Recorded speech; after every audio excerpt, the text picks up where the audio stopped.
தமிழக முதலமைச்சர் மு.க.ஸ்டாலின் தலைமையில் இன்று மாவட்ட செயலாளர்கள் கூட்டம் நடைபெற்றது. இந்த மாவட்ட செயலாளர் கூட்டத்தின் போது பல முக்கிய தீர்மானங்கள் நிறைவேற்றப்பட்டுள்ளதாக தகவல் வெளியாகியுள்ளது. அதன்படி திராவிட மாடல் அரசின் 5ஆம் ஆண்டில் அடியெடுத்து வைக்கும் மக்களின் மகத்தான பேரன்பை பெற்ற ரோல் மாடலாக செயல்படும் முதலமைச்சர் ஸ்டாலினுக்கு பாராட்டு.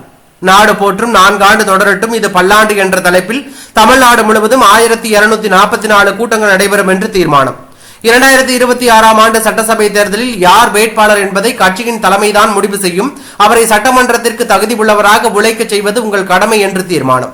கடந்த 7 ஆண்டுகளாக நாம் எதிர்கொண்ட அனைத்து தேர்தல்களிலும் வெற்றி பெற்றுள்ளோம். இந்த வெற்றிக்கு காரணம் திமுக நிர்வாகிகளும் தொண்டர்களும் தான். அமைச்சர்கள் இனி சென்னையில் இருப்பதை விட அதிக நேரம் அவர்களுடைய மாவட்டங்களில் செயல்பட வேண்டும் என்று தீர்மானம் நிறைவேற்றப்பட்டுள்ளது. மேலும் சமீப காலமாக அமைச்சர்கள் சர்ச்சையில் சிக்கும் நிலையில் அடுத்து வரும் சட்டசபை தேர்தலில் இளம் வேட்பாளர்களை நியமிக்க திமுக தலைமை முடிவு செய்துள்ளதாக தகவல் வெளியாகியுள்ளது. மேலும் ஜூன் 1ஆம் தேதி திமுக பொதுக்குழு கூட்டம் நடைபெறும் என்றும் தெரிவிக்கப்பட்டுள்ளது. பரபரப்பையும் அதிர்ச்சியும் ஏற்படுத்தியுள்ளது.